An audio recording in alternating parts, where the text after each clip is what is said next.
I think that this is probably the most intense situation I've ever been in film. Both going at this full bore, and that's crazy because it's coming at a huge reputational harm. I think in film, everybody's always vying for power and control. He was one of the few directors I've worked for that was very kind and respectful. In my opinion, I find it very hard to believe the allegations against him. I feel like maybe Blake smelled his kindness, mistook it for weakness, and tried to take advantage and take power, so yeah. So you believe Blake Lively wrestled control of the film? I think she tried to, yes. Did she succeed in the end? Probably, yeah. I think that there was a massive compromise in terms of Justin's original vision for the film. Hi guys, welcome back to the channel. Today we dive in to get behind the latest in the Blake Lively and Justin Baldoni controversy. Yes, controversy, as there is no other way to explain this anymore. So many things to keep track of in this crazy ride. Shell companies, skipped legal procedures, Lively's dragons, and more. Let's dive in and see if we can get a clearer picture. But one thing is for certain, the curtain is closing slowly on Lively in this epic drama. Hey, Blake. It is 2 in the morning. Hopefully this does not wake you up. Whew. Sorry. I f***ed up. That is a fail on my part. And I'm gonna f*** up. I'm gonna say the wrong thing. I'm gonna put my foot in my mouth. I'm gonna f*** you off, probably, but I will always apologize. Everybody could put their swords down, and acknowledge their part in it and get along, but we don't really live in that world, right? It's a little too late for that, so I hope that the truth comes out, I hope that the innocent parties are proven as innocent and we move on. Did Blake Lively just launch a secret legal ambush on her own co-star and get caught red-handed? Because this isn't just celebrity gossip, it's a full-on courtroom chess match with subpoenas flying, shell companies surfacing, and major Hollywood reputations on the line. And the most explosive part? Justin Baldoni didn't even know what hit him until it was too late. What started as a movie adaptation has now morphed into a scandal involving secret lawsuits, abusive process claims, and what some legal experts are straight up calling a shady misuse of the justice system.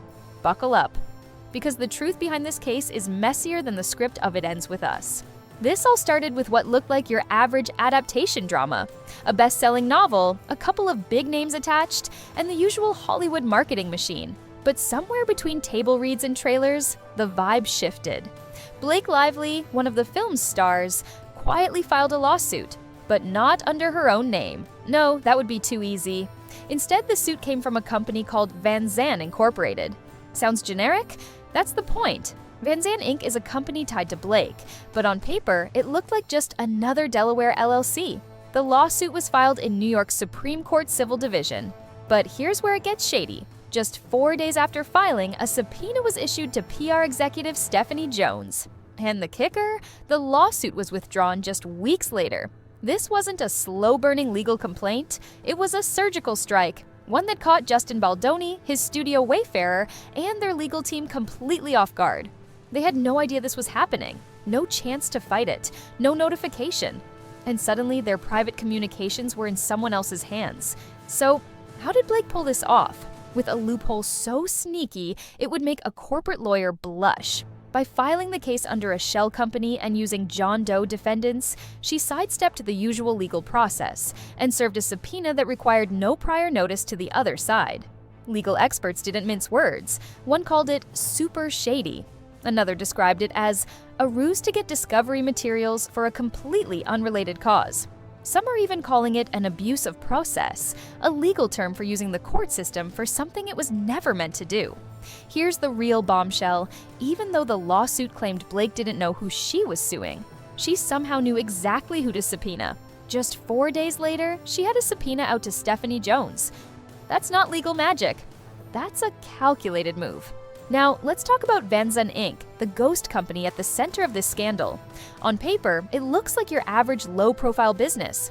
In reality, it's looking more and more like a front, formed in Delaware, inactive in California.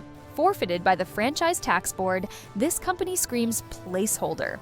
According to state records, it hasn't been in good standing for years. No real operations, no active filings, and no sign that it does anything, except issue lawsuits on behalf of Blake Lively. And yet, this ghost of a corporation was somehow used to file a lawsuit, serve a subpoena, and obtain highly sensitive communications from someone bound by a non-disclosure agreement. If that doesn't raise red flags, you might be colorblind. Stephanie Jones, the PR rep caught in the legal crossfire, got hit with a subpoena just days after the lawsuit was filed. And even more suspicious, the documents subpoenaed included private messages between Justin Baldoni, his team, and crisis management insiders, communications that had nothing to do with the original lawsuit's vague claims. What's worse, the subpoena was likely used to retroactively cure a breach of confidentiality. Because guess what? Stephanie had already allegedly handed over some of this info back in August 2024, long before any subpoena was filed. So now, Blake's team had a problem. And that subpoena was their attempt to clean it up. A legal, oopsie cover-up, if you will. This wasn't just sneaky, it could be illegal. Justin Baldoni's attorney, Brian Friedman, isn't exactly letting this slide. He's gone on record saying the whole thing reeks of abuse. And he's not wrong. Legal experts agree. This wasn't about justice, it was about information. And now, Blake could be facing a countersuit. Why?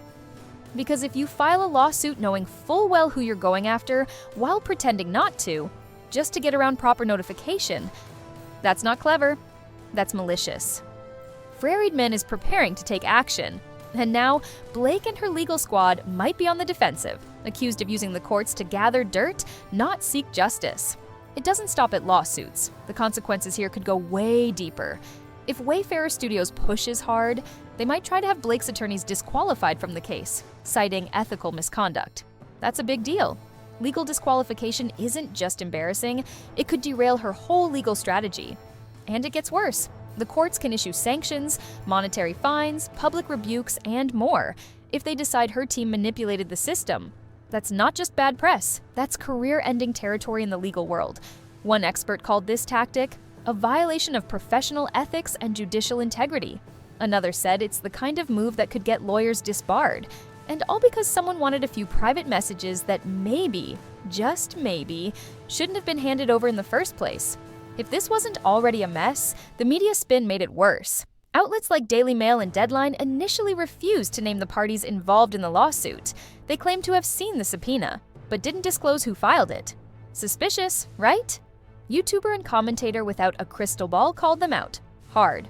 She claims they sat on the truth to protect Blake and only reported the full story after she exposed the legal filings herself.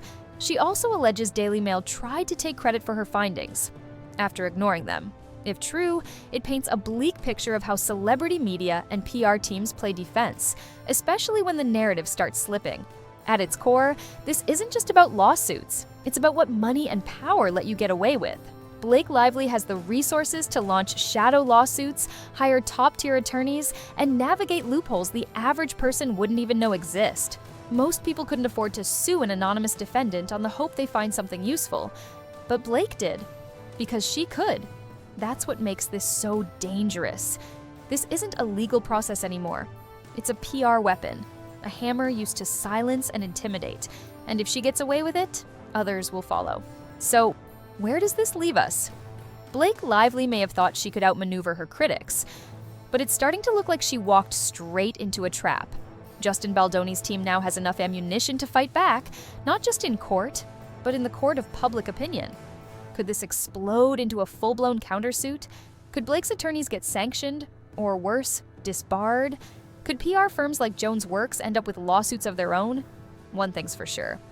This isn't over. It's just getting started. So, what do you think? Did Blake cross the line? Or is this just Hollywood playing hardball? Could this backfire and bury her career? Or is this just another scandal the rich and famous will walk away from untouched? Drop your thoughts in the comments. Smash that like button if you're here for the real story.